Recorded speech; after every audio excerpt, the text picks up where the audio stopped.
What up guys, you're welcome to a very special episode of Degenerate Watch. In this video I'm going to be taking a look at Golfgate, the Irish government's latest political fiasco. There's been some high profile casualties including Big Phil Hogan, who we'll learn a little bit more about later. And we've gone through yet another agriculture minister. And now the government have decided to come back from their summer break early just to deal with the fallout from all of this. And if you haven't a clue what I'm talking about, don't worry, because we're going to get into it in the video and we're going to see how we got to where we are now. As always guys, if you enjoyed the video, please drop a like, please subscribe to stay updated on future videos here on Degenerate Watch, and turn on notifications so you never miss a new upload. Enjoy. So how did this all start? The Oireachtas, which is the Irish Parliament, well, their Golf Society's dinner, which took place on the 19th of August at the Station House Hotel in Clifton in County Galway, was attended by a host of senior politicians and notable public figures, but the timing of that event was of particular interest. The event basically took place one day after the government had tightened their guidelines due to the rising number of cases of the coronavirus. The government had tightened the restrictions by limiting the number of people allowed to attend indoor gatherings from 50 down to 6, with some exceptions. Now obviously the exceptions were fat cat golf dinners. So with two fingers held high to the Irish people battling the virus hard, they had their golf dinner. The first casualty of Golfgate was the Minister for Agriculture, Fianna Fáil's Dara Callery. Poor Mr Callery's only in the job a couple of weeks after he replaced former Fianna Fáil Minister for Agriculture Barry Cowan, after he was sacked by the Taoiseach for failing to provide further public statements on a 2016 drink driving offence that had come to light.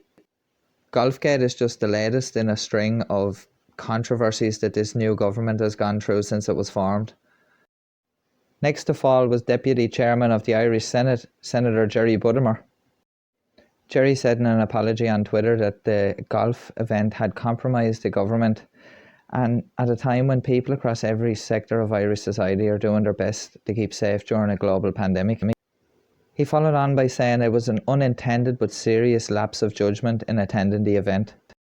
Now I'd like to call BS on that, because I think these people knew exactly what they were doing. They knew there was regulations and they knew the virus was there, but they were just, above the law, so they didn't care. But to come out with these lame apologies is just absolutely insulting even further. See, the issue here is these are the types of people you have running the country. People that are having lapses of judgment and making the wrong decisions. That event should have been cancelled, postponed, had another time. There was no need for it, and they knew what they were doing. Supreme Court Justice Seamus Wolfe has also come under pressure to consider his position after attending the event. He issued an apology, but that still may yet not be enough. He could still end up being a casualty of this, so we'll just have to wait and see. And quite probably the most high profile casualty of this whole fiasco is Big Phil Hogan. If you're not familiar with Big Phil is a Fine Gael politician who was put forward by Enda Kenny's Fine Gael led government, which was a former government. He was put forward for the job as EU Trade Commissioner. So he was shipped off over to Europe to be a commissioner over there, because the trough is much deeper over there for him.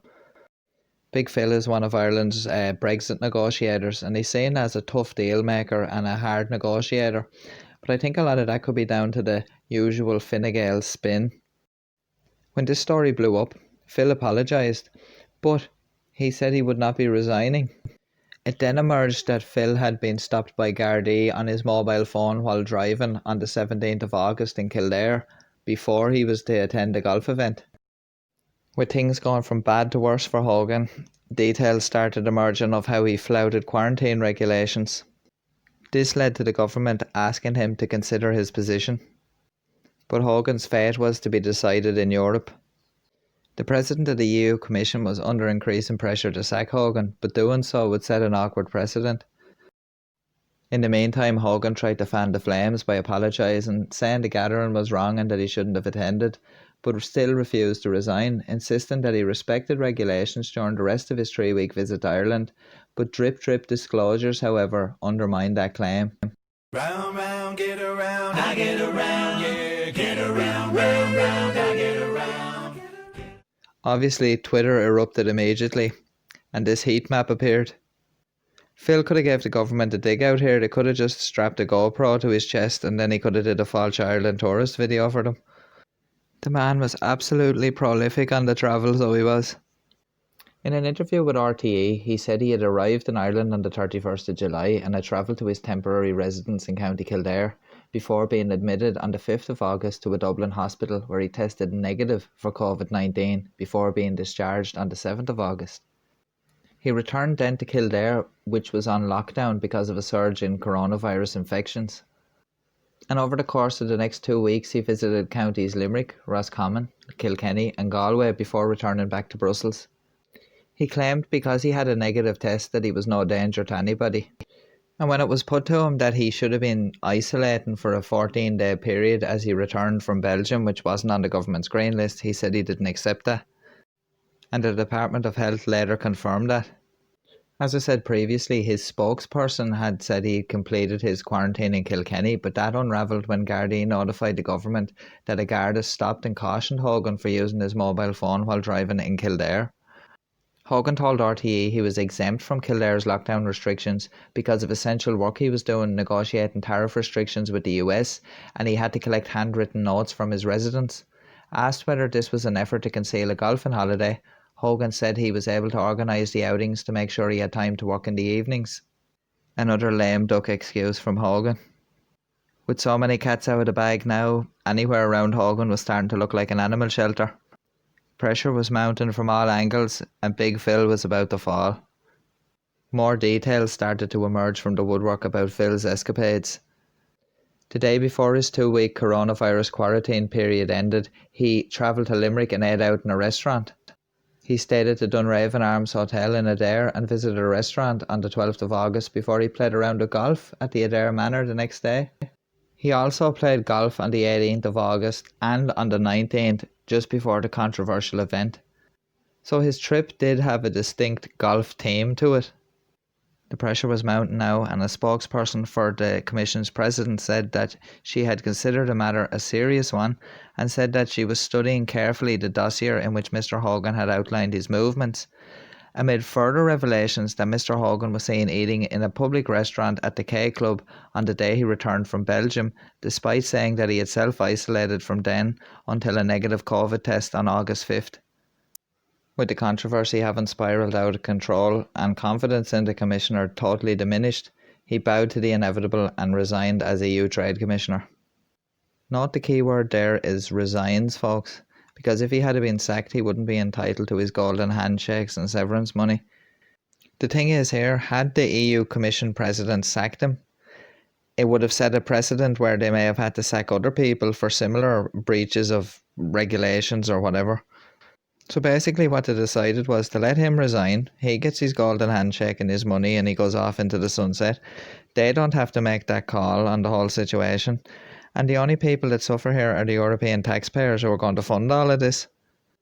The big problem in all of this is when people like this mess up, they're able to work and twist the system in such a way that they never end up totally down on their luck at the end. There he is coming out of it with a big paycheck, so he's still on the gravy train.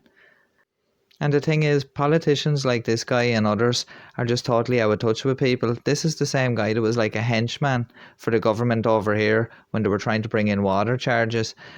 And with the money that he's on, he'll never have to worry about stuff like that. So they're just completely out of touch and they don't understand why there was a revolt against that sort of thing.